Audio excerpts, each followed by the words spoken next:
Hi, good morning to all of you. दोस्तों, जय हिंद, जय भारत। मैं हिम्मत सिंह काला, भारतीय संविधान का एक शिक्षक। Today we will discuss, we have two topic of the union and its territory, means संघ तथा उसका राज्य क्षेत्र। दोस्तों, संघ तथा उसका राज्य क्षेत्र क्या होता है? संघ तथा उसका राज्य क्षेत्र भारत के संविधान में कौन से भाग में वर्णित है? संघ तथा उसका राज्य क्षेत्र से संबंधित कौन कौन से आर्टिकल हैं? दोस्तों, इन सभी बातों पे आज हम इस वीडियो के माध्यम से चर्चा करेंगे। दोस्तों, मैं बात करने जा रहा हूँ जब भारत के संविधान का निर्माण नहीं हुआ था, भारत के संविधान के निर्माण से पहले की स्थिति, पूर्व की स्थिति में भारत राष्ट्र कैसा था? क्या भारत के अंदर राज्य थे, केंद्र शासित प्रदेश थे? दोस्तों, मैं आपको बताना चाहता हूँ कि संविधान निर्माण से पूर्व भारत के अंदर कोई राज्य नहीं था, कोई केंद्र शासित प्रदेश नहीं था। उस दौरान भारत राष्ट्र ए, बी, सी और डी 4 श्रेणियों में विभाजित था। लेकिन जैसे ही भारत के संविधान का निर्माण हुआ, उसके बाद भारत की जनता ने आवाज़ उठाई, अपने अपने क्षेत्र के आधार पर, अपनी अपनी भाषाओं के आधार पर राज्य की मांग की। उस दौरान संविधान निर्माण के बाद भारत की संसद ने एक संविधान संशोधन किया। संविधान संशोधन है 7वां संविधान संशोधन 1956, राज्य पुनर्गठन अधिनियम। राज्य पुनर्गठन अधिनियम 7वां संविधान संशोधन 1956। यूँ कहें तो 7वां संविधान संशोधन 1956 के तहत भारत की संसद ने ए, बी, सी, डी इन 4 श्रेणियों को समाप्त किया और भारत के अंदर नए राज्य स्थापित किए। 7वां संविधान संशोधन 1956 के तहत भारत की संसद ने जो संशोधन किया संविधान में, उस आधार पर भारत में 14 राज्य तथा 6 केंद्र शासित प्रदेश स्थापित हुए। लेकिन वर्तमान स्थिति को हम देखते हैं तो भारत के अंदर 28 राज्य तथा 8 केंद्र शासित प्रदेश हैं। दोस्तों, मैं आपको बताना चाहता हूँ, कुछ दिन पहले भारत के अंदर 29 राज्य थे और 7 केंद्र शासित प्रदेश थे। लेकिन वर्तमान में मैं बात करूँ तो 8 केंद्र शासित प्रदेश तथा 28 राज्य हैं। इससे पहले 9 केंद्र शासित प्रदेश हुए थे। दोस्तों, इन ऑल ओवर सभी बातों पे हम आज बात कर रहे हैं, चर्चा कर रहे हैं। दोस्तों, मैं बात करने जा रहा हूँ संघ तथा उसका राज्य क्षेत्र। दोस्तों, जब हम भारत के मैप को देखते हैं, भारत के मैप को देखते हैं, पूरे भारत के परकोटे को देखते हैं, भारत के मैप को देखते हैं, तो हमें 2 नए क्षेत्र नज़र आते हैं, 2 नए केंद्र शासित प्रदेश नज़र आते हैं। एक तो है लद्दाख, दूसरा है जम्मू कश्मीर। जम्मू कश्मीर पहले राज्य था, लेकिन वर्तमान की स्थिति की मैं बात करूं तो वर्तमान में ये केंद्र शासित प्रदेश है। लेकिन जब हम जम्मू कश्मीर और लद्दाख को केंद्र शासित प्रदेश में शामिल करते हैं तो भारत के अंदर 9 केंद्र शासित बनते हैं। 31 अक्टूबर 2019 की मैं बात करूं, 31 अक्टूबर 2019 में लद्दाख और जम्मू कश्मीर ये 2 नए केंद्र शासित प्रदेश बने। उस दौरान 2019 की जो स्थिति की बात करूं मैं, उस दौरान भारत में 9 केंद्र शासित प्रदेश थे, लेकिन वर्तमान में 8 केंद्र शासित प्रदेश हैं। तो दोस्तों, मैं आपको बताना चाहता हूँ, जब हम गुजरात की तरफ जाते हैं तो गुजरात को देखते हैं, महाराष्ट्र को देखते हैं, तो हमें यहाँ पर दादर और नगर हवेली और दमन और दीव ये 2 अलग अलग केंद्र शासित प्रदेश थे। लेकिन 26 जनवरी 2020 से इन दोनों को कंबाइंड कर लिया गया है, एक मिला लिया गया, और मिलाने के बाद यहाँ पर हमारे केंद्र शासित प्रदेश हो जाते हैं 8। जम्मू कश्मीर और लद्दाख वर्तमान में केंद्र शासित प्रदेश हैं, लेकिन दमन, दीव व नागर हवेली को मिलाने के बाद ये केंद्र शासित प्रदेश हो जाते हैं 8। तो वर्तमान में 28 तो राज्य है और केंद्र शासित प्रदेश है 8। दोस्तों, मैं आपको बताना चाहता हूँ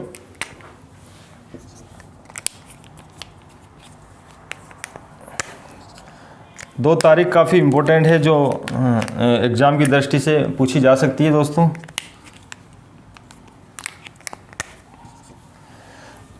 31 अक्टूबर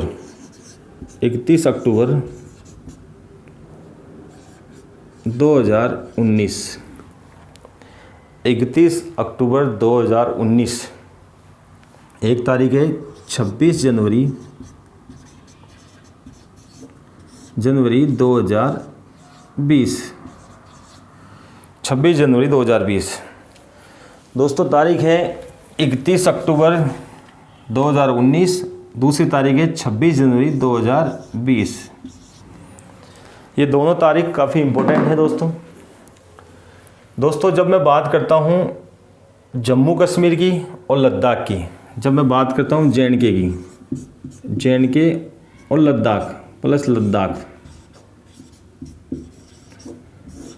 जब मैं बात करता हूँ जे.एंड.के और लद्दाख की, ये केंद्र शासित प्रदेश बने हैं 31 अक्टूबर 2019 को।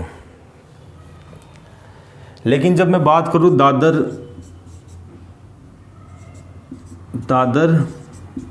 व नागर हवेली, दादर व नागर हवेली तथा दमन व दीव, ये दोनों पहले अलग अलग केंद्र शासित प्रदेश थे, लेकिन इनको जोड़ दिया गया है, कंबाइन कर दिया गया है। ये किया गया है 26 जनवरी 2020 को।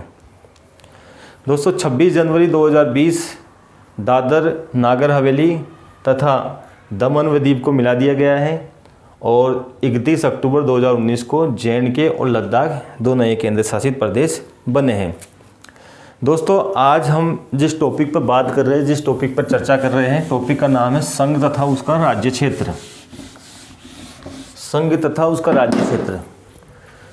दोस्तों भारत के संविधान में 22 भाग हैं। 22 भाग में से ऐसा कौन सा भाग है जो संघ तथा उसके राज्य क्षेत्र से संबंधित है? दोस्तों भाग वन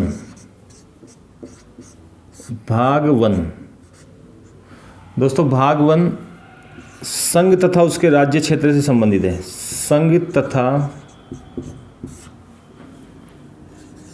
उसके राज्य क्षेत्र से संबंधित है, उसके राज्य क्षेत्र से संबंधित है।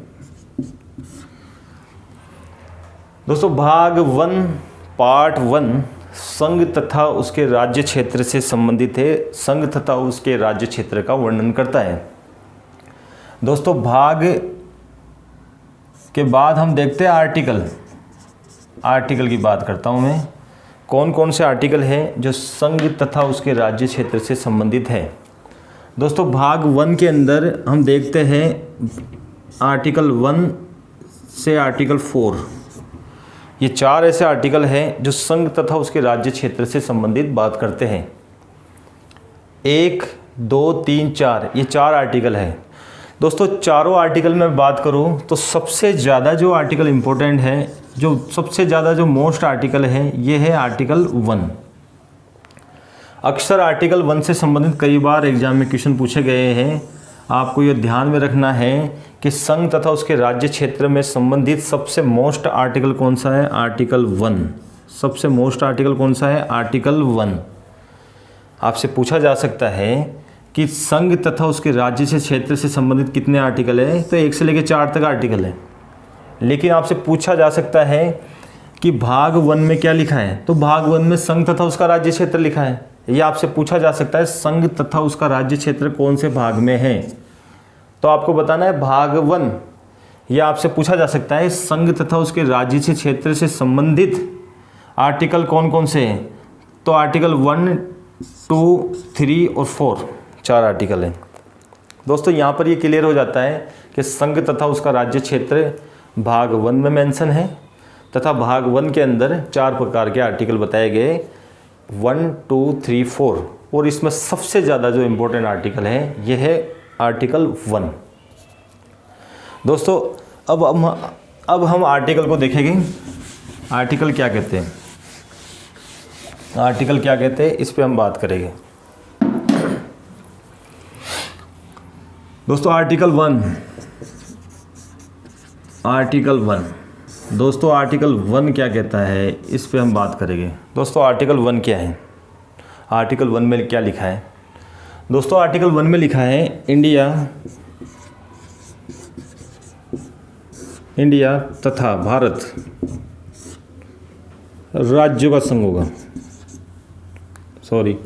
इंडिया तथा भारत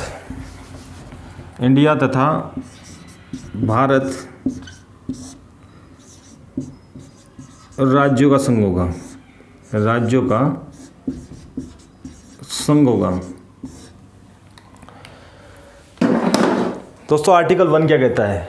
आर्टिकल 1 कहता है इंडिया तथा भारत राज्यों का संघ होगा। दोस्तों आर्टिकल 1 में इंडिया तथा भारत शब्द का प्रयोग किया गया है। इंडिया तथा भारत शब्द का प्रयोग किया गया है। दोस्तों आर्टिकल 1 में इंडिया तथा भारत शब्द का प्रयोग किया गया है। आर्टिकल 1 में हिंदुस्तान शब्द का प्रयोग नहीं किया गया है। दोस्तों ऐसा क्यों किया गया है? दोस्तों मैं बताना चाहूँगा कि भारत एक पंथ निरपेक्ष राष्ट्र है और भारत का कोई अपना राज्य धर्म नहीं है, भारत का अपना कोई विशेष धर्म नहीं है। हिंदुस्तान शब्द हिंदू को प्रदर्शित करता है, इसीलिए भारत के संविधान के निर्माताओं ने हिंदुस्तान शब्द को शामिल नहीं किया है, इंडिया तथा भारत शब्द को शामिल किया है। इंडिया जो शब्द है ये मॉडर्न शब्द है, आधुनिक शब्द है, और भारत जो शब्द है परंपरागत ट्रेडिशनल है। संविधान के निर्माताओं ने जब संविधान का निर्माण हो रहा था उस दौरान कुछ लोगों ने इंडिया की सिफारिश की और कुछ लोगों ने भारत की सिफारिश की। अंतिम फाइनल डिसीजन ये आया कि इंडिया तथा भारत दोनों को सम्मिलित किया जाए। उसके बाद इंडिया तथा भारत को सम्मिलित कर दिया गया और भारत को राज्यों का संघ घोषित कर दिया गया। भारत को राज्यों का संघ घोषित कर दिया गया। अर्थात मैं यूँ कहूँ आर्टिकल 1 में क्या लिखा है? आर्टिकल 1 में लिखा है इंडिया तथा भारत राज्यों का संघ होगा। इंडिया तथा भारत क्या होगा? राज्यों का संघ होगा, राज्यों का संघ होगा। दोस्तों मैं आपको बताना चाहता हूँ राज्यों का संघ होगा, union of the state, union of the state, union of the state. Bharat राज्यों का संघ होगा, भारत राज्यों का संघ होगा, union of the state, union of the state. दोस्तों आपको एक बात स्पष्ट रूप से ध्यान होनी चाहिए, यहाँ पर यूनियन शब्द का प्रयोग किया गया है, यूनियन शब्द का प्रयोग किया गया है। अगर संघ शब्द की हम इंग्लिश देखते हैं, संघ शब्द की हम इंग्लिश देखते हैं तो संघ शब्द की इंग्लिश होती है फेडरेशन। संघ शब्द की इंग्लिश क्या होती है? फेडरेशन, फेडरेशन होती है। संघ शब्द की इंग्लिश क्या होती है? फेडरेशन होती है। लेकिन हमारे भारत के संविधान में कहीं पर भी फेडरेशन शब्द अर्थात संघ शब्द का प्रयोग नहीं किया गया है। फेडरेशन तथा संघ शब्द के स्थान पर यूनियन शब्द का प्रयोग किया गया है। दोस्तों यूनियन शब्द का प्रयोग क्यों किया गया है? फेडरेशन शब्द का प्रयोग भी किया जा सकता था, लेकिन यूनियन शब्द का प्रयोग किया गया है। ये क्यों किया गया है? दोस्तों यूनियन शब्द का प्रयोग इसलिए किया गया है ताकि केंद्र को शक्तिशाली बनाया जा सके, ताकि केंद्र को शक्तिशाली बनाया जा सके, शक्तिशाली बनाया जा सके, ताकि केंद्र को शक्तिशाली बनाया जा सके।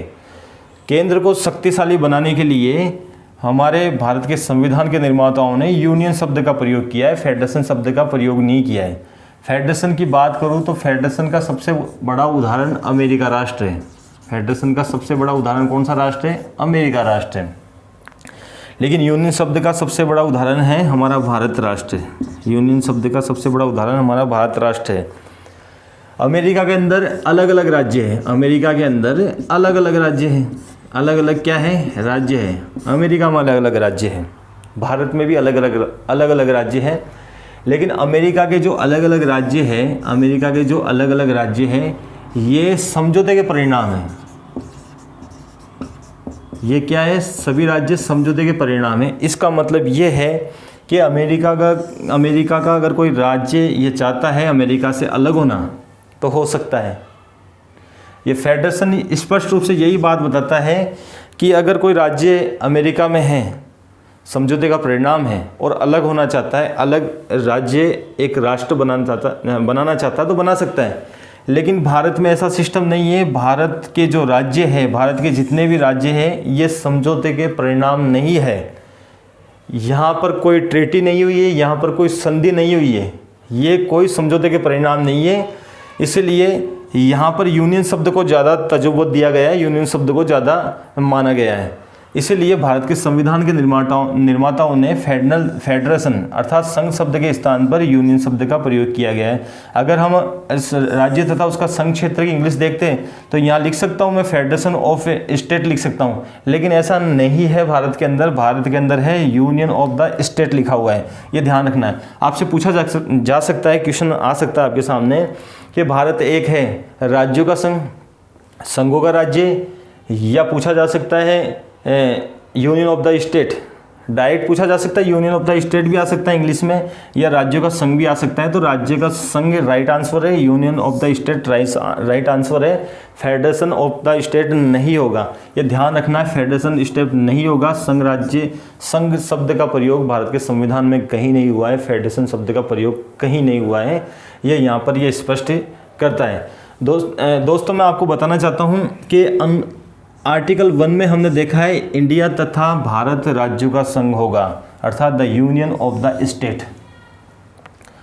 फेडरेशन शब्द का प्रयोग भारत के संविधान में नहीं किया गया है। अमेरिका राष्ट्र है, वहाँ पर अलग अलग राज्य है और अलग अलग राज्य समझौते के परिणाम है, ये स्पष्ट रूप से क्लियर मैं बता रहा हूँ आपको। उसके बाद में बात करता हूँ कि भारत को शक्तिशाली बनाया गया है। भारत शक्तिशाली कब बनेगा? जब यूनियन होगी तो शक्तिशाली बनेगा। इसलिए भारत के निर्माताओं ने यूनियन शब्द के स्थान पर फेडरेशन शब्द के स्थान पर यूनियन शब्द का प्रयोग किया है। दोस्तों यहाँ पर मैं बात करूँगा शेड्यूल फर्स्ट की, अनुसूची प्रथम।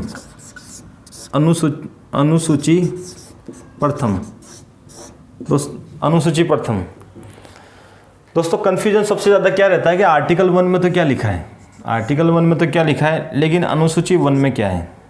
यहाँ पर ये आर्टिकल की बात कर रहा है, यहाँ पर ये शेड्यूल की बात कर रहा है, अनुसूची की बात कर रहा है। आर्टिकल 1 में तो लिखा है इंडिया तथा भारत राज्यों का संघ होगा, लेकिन अनुसूची 1 में लिखा है जो 28 राज्य वर्तमान में हैं, 28 राज्य वर्तमान में हैं और 8 केंद्र शासित प्रदेश हैं। 8 केंद्र शासित क्या है? प्रदेश है, यूटी है। 8 केंद्र शासित प्रदेश है, यूटी है। इनके नाम का वर्णन हमें अनुसूची फर्स्ट में मिलता है। अर्थात मैं ये कहना चाहता हूँ आपको कि अनुसूची प्रथम तो है 28 राज्य तथा केंद्र शासित प्रदेशों के नाम हैं, और अनुच्छेद 1 ये कहता है इंडिया तथा भारत राज्यों का संघ होगा। दोस्तों आर्टिकल 1 ये है। आर्टिकल 1 दोबारा देखते हैं हम। आर्टिकल 1 में लिखा है इंडिया तथा भारत राज्यों का संघ होगा, अर्थात यूनियन ऑफ द स्टेट होगा। हमारे भारत के अंदर राज्यों के संघ का प्रयोग किया गया है, अर्थात संघ शब्द का प्रयोग कहीं पर भी नहीं किया गया है, फेडरल शब्द का प्रयोग कहीं पर भी नहीं किया गया है। दोस्तों ये स्पष्ट रूप से यहाँ पर हम इसे समझने की कोशिश कर रहे हैं। अब हम आर्टिकल देखते हैं सेकंड। आर्टिकल सेकंड देखते हैं। आर्टिकल सेकंड में क्या लिखा है, आर्टिकल 2 में क्या लिखा है, आर्टिकल सेकंड में क्या लिखा है, आर्टिकल 2 में क्या लिखा है, इसे हम समझने की कोशिश करेंगे।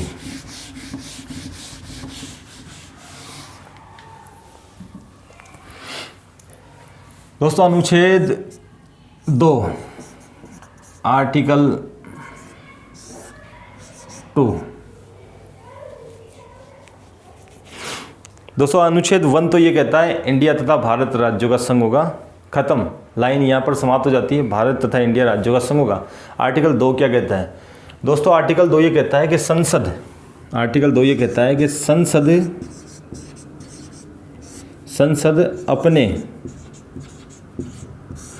संसद अपने सामान्य बहुमत से किसी संघ राज्य क्षेत्र को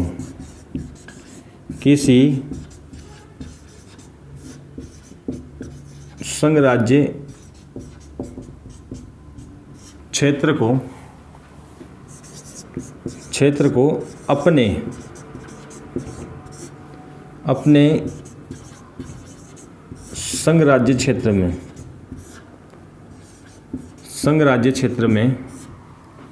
शामिल कर सकती है, शामिल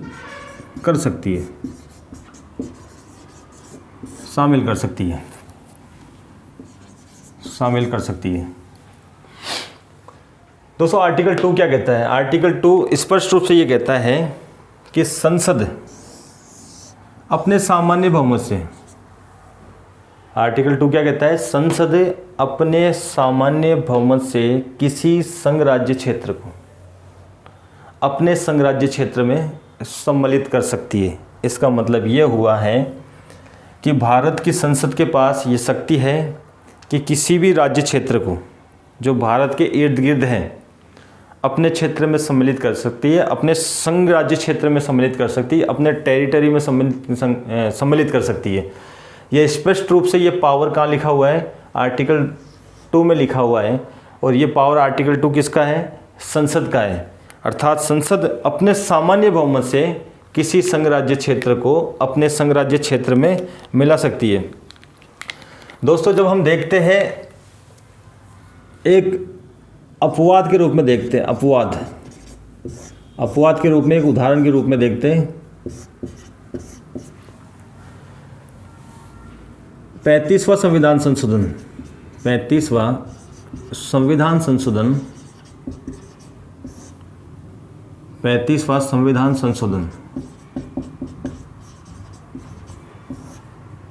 1974, 35वां संविधान संशोधन 1974। एक है 36वां संविधान संशोधन,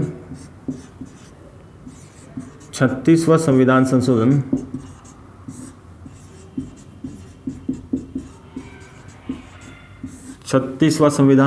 1975। दोस्तों 35वां संविधान संशोधन 1974, 36वां संविधान संशोधन 1975।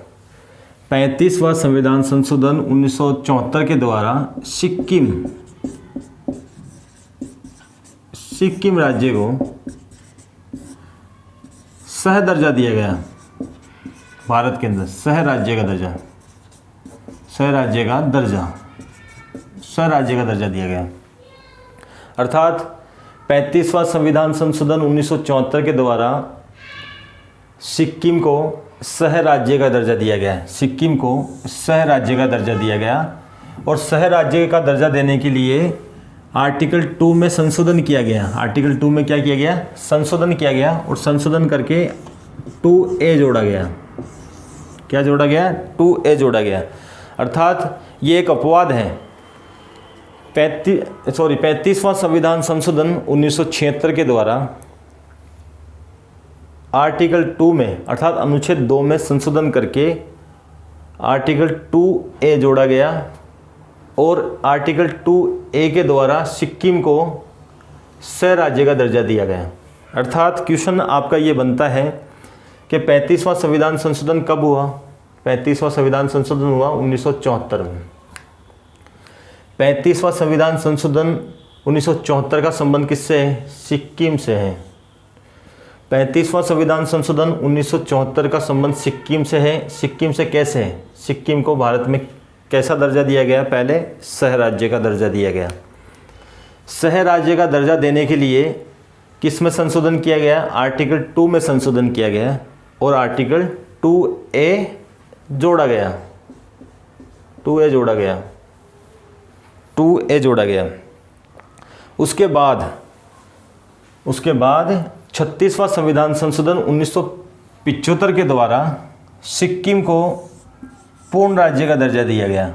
सिक्किम को पूर्ण राज्य का दर्जा दिया गया। सिक्किम को पूर्ण राज्य का दर्जा दिया गया। और पूर्ण राज्य का दर्जा जब दिया गया तब आर्टिकल 2A को समाप्त कर दिया गया। आर्टिकल 2A को समाप्त कर दिया गया। इसी तरह से दोस्तों मैं बात करूं तो 100वां संविधान संशोधन 100वां संविधान संशोधन 2015 100वां संविधान संशोधन 2015 के तहत बांग्लादेश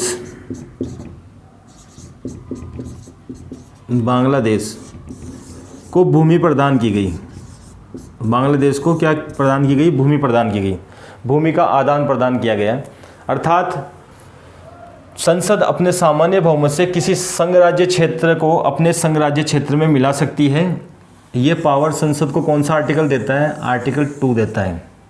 और आर्टिकल 2 के तहत ही आपने देखा होगा कि 100वां संविधान संशोधन 2015 में हुआ है मोदी सरकार के कार्यकाल में। उस दौरान बांग्लादेश को भूमि प्रदान की गई है।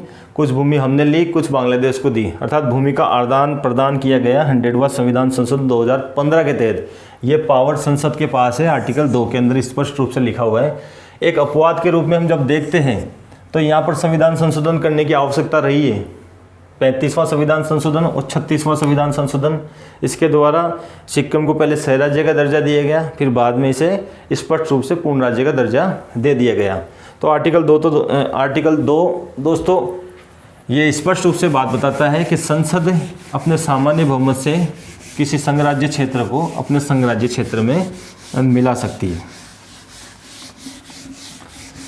दोस्तों आर्टिकल 1 देखा हमने, इंडिया तथा भारत राज्यों का संघ होगा। आर्टिकल 2 संसद अपने सामान्य बहुमत से संसद अपने सामान्य बहुमत से किसी संघ राज्य क्षेत्र को अपने संघ राज्य क्षेत्र में मिला सकती है।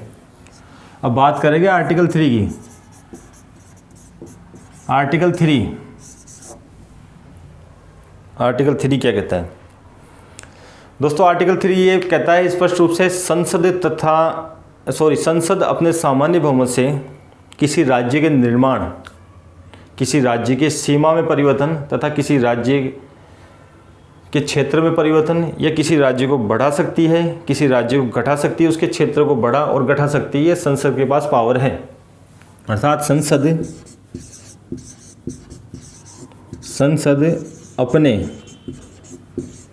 अपने सामान्य बहुमत से, दोस्तों यहाँ विशेष बहुमत की आवश्यकता नहीं है, सामान्य बहुमत से किया जा रहा है संशोधन।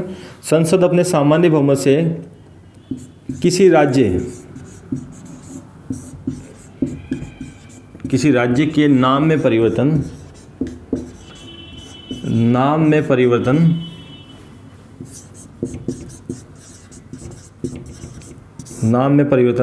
तथा राज्य की सीमा में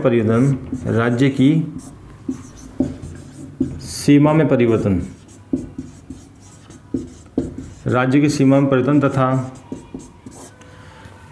नए राज्य का निर्माण कर सकती है। नए राज्यों का निर्माण कर सकती है।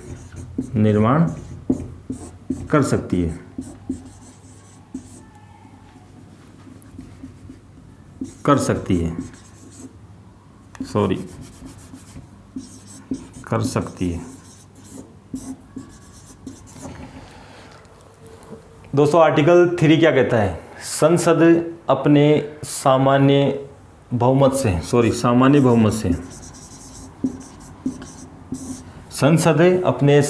बहुमत से किसी राज्य के नाम में परिवर्तन कर सकती है, किसी राज्य के नाम में परिवर्तन कर सकती है, किसी राज्य की सीमा में परिवर्तन कर सकती है और नए राज्य का निर्माण कर सकती है। ये पावर संसद के पास है और ये अधिकार भारत के संविधान का कौन सा आर्टिकल संसद को देता है? आर्टिकल 3 देता है। दोस्तों ये आर्टिकल 3 है। आर्टिकल 3 में स्पष्ट रूप से मैं आपको बताना चाहता हूँ कि संसद अपने सामान्य बहुमत से किसी राज्य के नाम में सीमा में परिवर्तन कर सकती है, नए राज्य का निर्माण कर सकती है। अर्थात भारत कैसा राष्ट्र हुआ?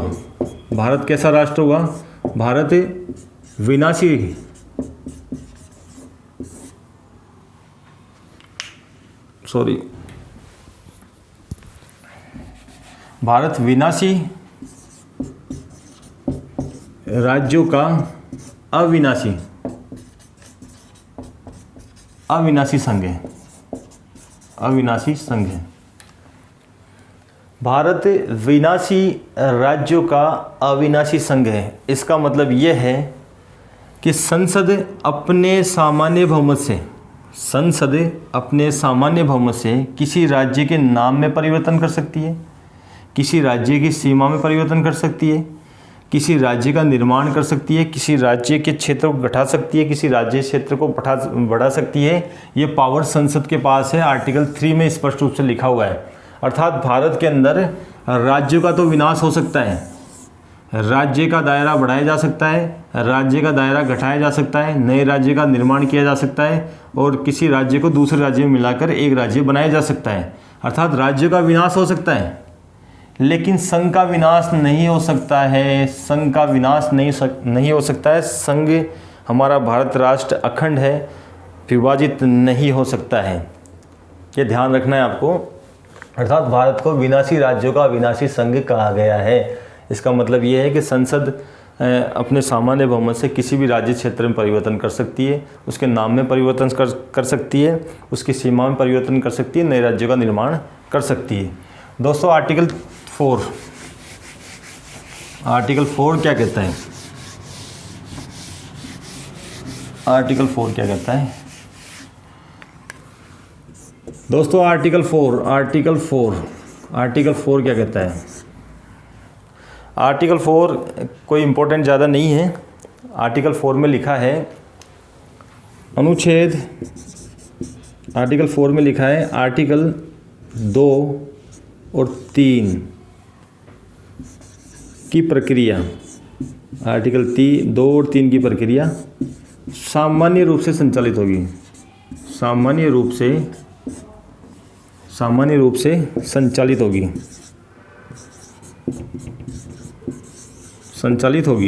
सामान्य रूप से संचालित होगी। आर्टिकल 4 में स्पष्ट रूप से लिखा है कि आर्टिकल 2 और आर्टिकल 3, आर्टिकल 2 और आर्टिकल 3 की जो प्रक्रिया है, आर्टिकल 2 हमने पढ़ा, आर्टिकल 3 पढ़ा, इसकी जो प्रक्रिया है ये सामान्य रूप से संचालित होगी। कैसे संचालित होगी? सामान्य रूप से संचालित होगी।